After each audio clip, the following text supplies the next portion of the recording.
Donc, je m'appelle Berbérien Bruno, je suis chercheur au sein de l'unité ingénierie cognitive et neurosciences appliquées, qui est basée sur la base aérienne 701 à Salon de Provence.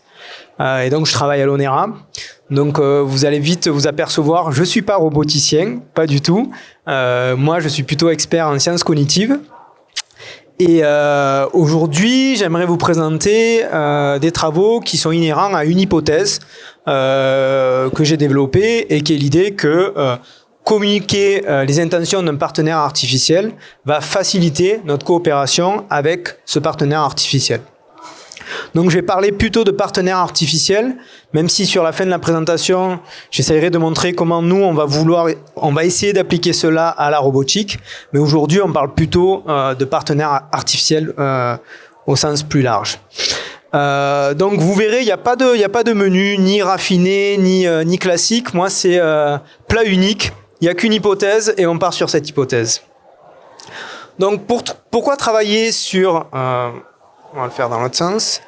Pourquoi travailler sur cette question ? Vous en conviendrez, la question de la coopération humain-robot et humain-partenaire artificiel est au cœur des débats dans beaucoup de domaines. Donc, il fleurit ça et là des concepts. On parle de cobotics, on parle de Human AI Hybrid Intelligence, on parle de Human Autonomy Teaming et tous ces concepts réfèrent finalement à la même chose. C'est cette idée qu'on va pouvoir combiner les forces des agents humains et des agents artificiels afin d'atteindre des résultats qui ne seraient pas possibles pris individuellement.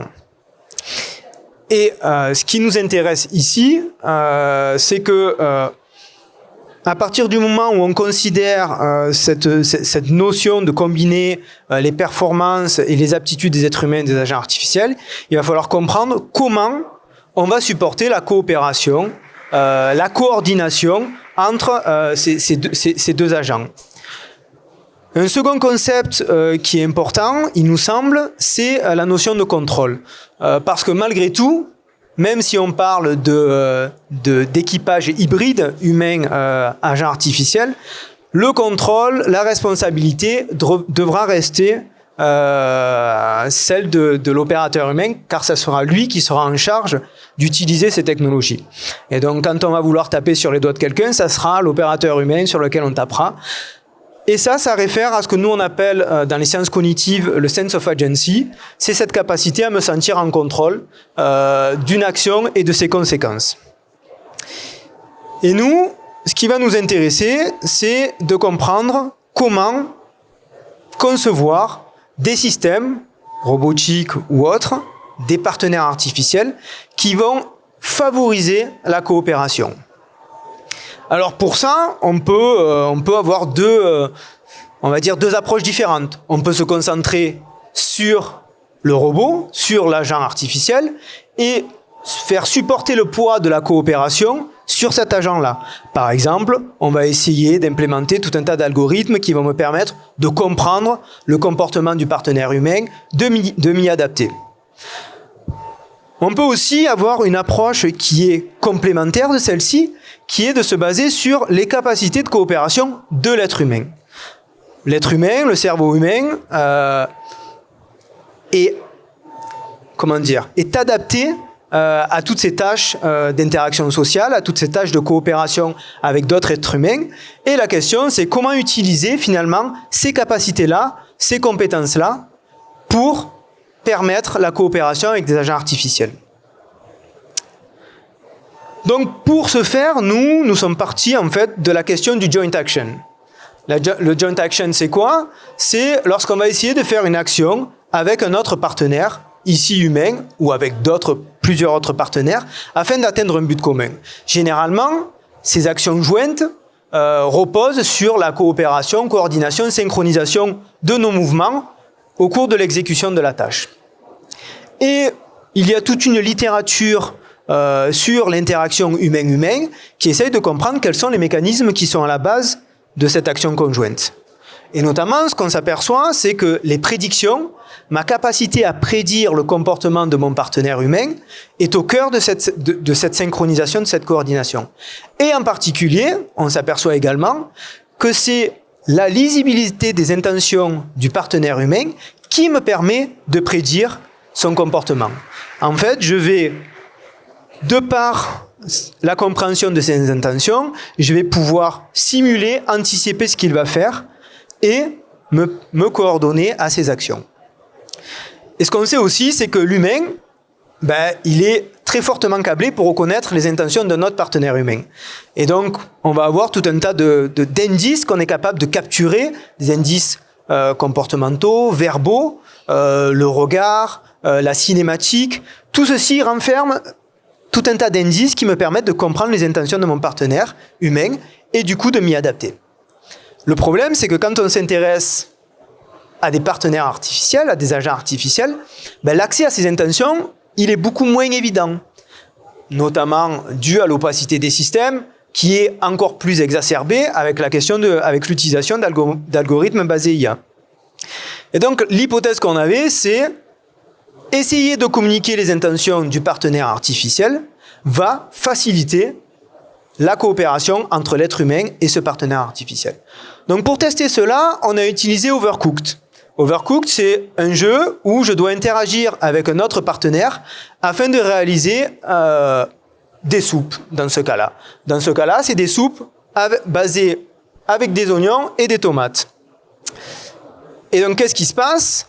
Je vais contrôler un petit bonhomme, par exemple le vert. L'agent artificiel va contrôler le bleu.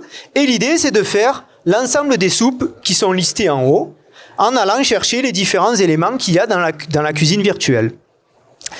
Et ce que nous, on a essayé de tester, c'est l'idée que lorsque je vais communiquer les intentions de ce partenaire artificiel, donc sur cette partie-là, je vais essayer de fluidifier la coopération entre l'agent humain et l'agent artificiel. Alors comment on l'a fait?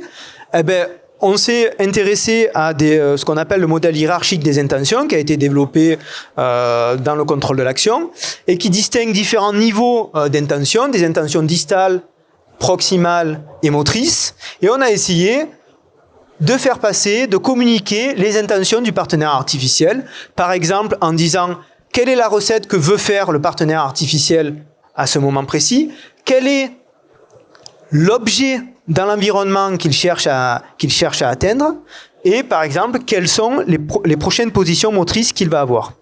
Et l'idée, à travers ces différentes informations, c'est de permettre aux joueurs, aux participants humains, d'accéder aux intentions du partenaire. Donc on a exploré cette hypothèse à travers une centaine de participants, 50 passés dans la condition sans explication, 50 passés dans la condition expliquée. Et nous sommes intéressés à différentes métriques, des métriques de performance, le nombre de soupes réalisées en 50 secondes, des métriques subjectives, quel est le ressenti en termes de fluidité de l'interaction, en termes de confiance dans le partenaire artificiel, en termes de la contribution perçue de l'agent artificiel à la performance, et aussi le nombre d'actions réalisées par le partenaire humain. Donc, ce qu'on s'aperçoit, c'est qu'il n'y a pas de différence significative lorsqu'on regarde la performance. Alors on pourrait se dire, c'est un peu contre-intuitif par rapport à l'hypothèse de départ. Si ce n'est que cela dépend, vous allez le comprendre, essentiellement des performances du partenaire artificiel. Vous allez comprendre pourquoi je dis ça plus tard. Ce qu'on observe en revanche, c'est que malgré le fait que les performances ne soient pas augmentées, le participant humain va avoir plus confiance, va considérer que l'interaction est plus fluide et va également considérer que le partenaire artificiel contribue plus à la performance dans des situations où il accède aux intentions de ce partenaire artificiel. Et ce qu'on observe aussi, c'est que le partenaire humain, dans la situation où il reçoit les intentions du partenaire artificiel, va faire moins d'actions que dans le cas où il n'a pas accès à ses intentions. Alors qu'est-ce que ça veut dire? Si on met les deux en relation, c'est qu'il fait moins d'actions pour une même performance, déjà, donc ça pourrait laisser penser qu'il est plus efficient, mais c'est surtout aussi qu'il rentre dans une forme de,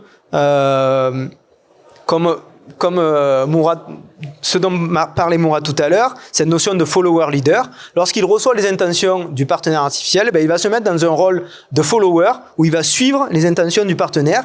Et dans une deuxième expérience, on a essayé de comprendre qu'est-ce que cela induisait. Et donc cette fois-ci, on a laissé la possibilité au partenaire humain de donner des objets au partenaire artificiel sur ces zones spécifiques qui étaient matérialisées par les flèches bleues. Donc il pouvait aller chercher des tomates et les déposer ici pour que le partenaire artificiel les récupère, si c'était plus simple pour le partenaire artificiel dans son cheminement.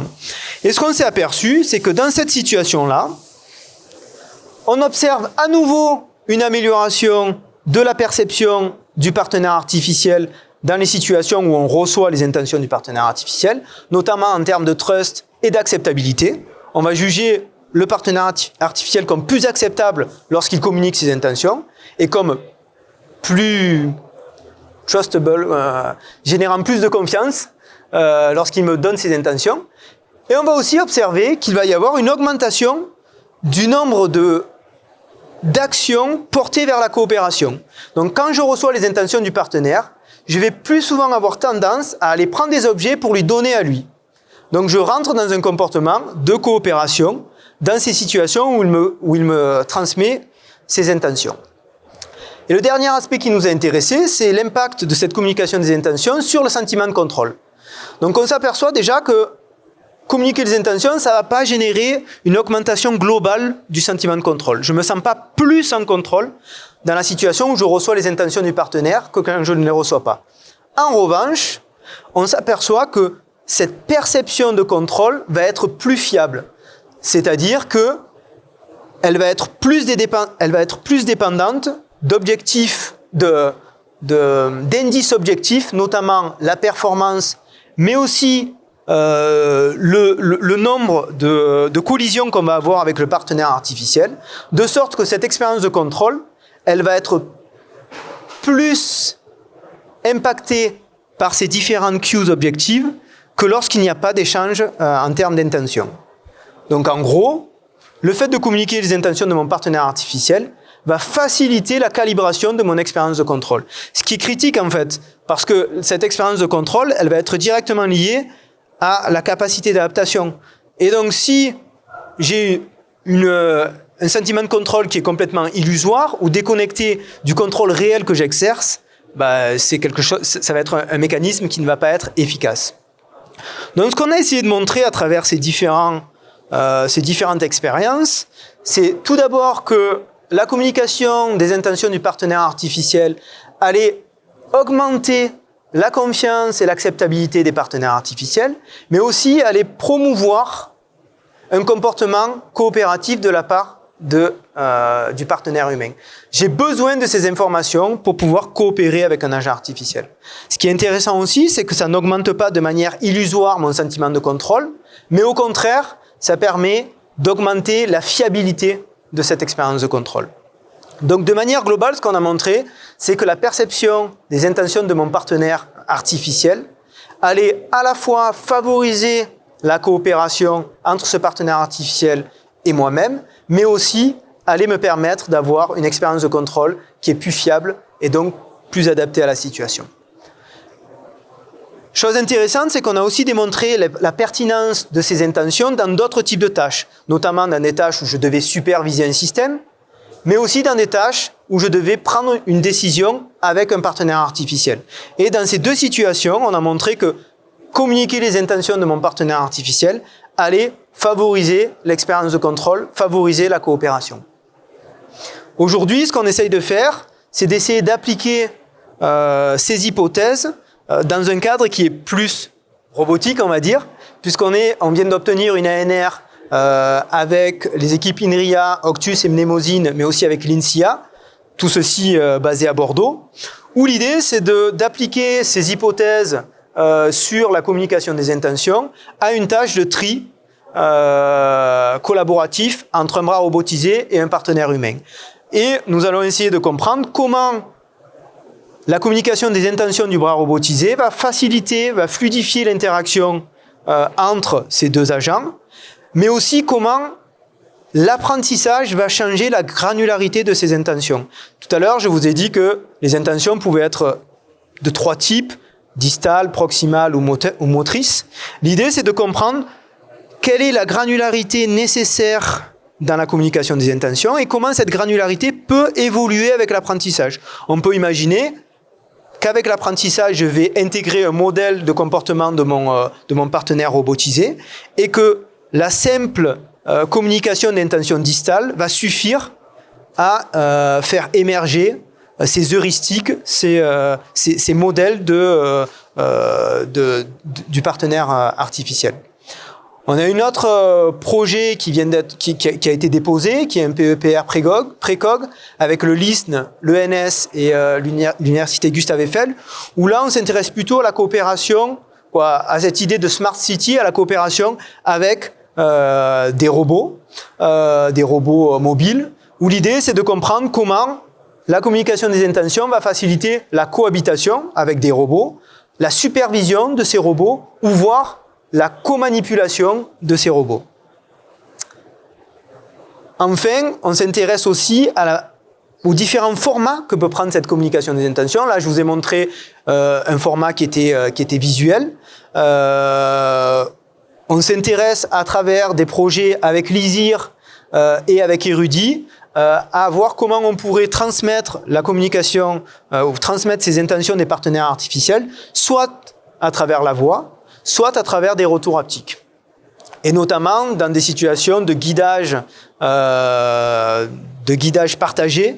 Si je dois guider, par exemple, un robot roulant et que le robot roulant a certains capteurs intelligents qui lui permettent de percevoir des obstacles que moi, je ne suis pas capable de percevoir, est-ce qu'à travers une information haptique, je peux arriver à comprendre qu'il a détecté tel ou tel objet dans l'environnement et que donc, il va dévier la trajectoire de mon système. Donc c'est un peu des scénarios qu'on imagine aujourd'hui dans ces travaux, notamment avec Lizir.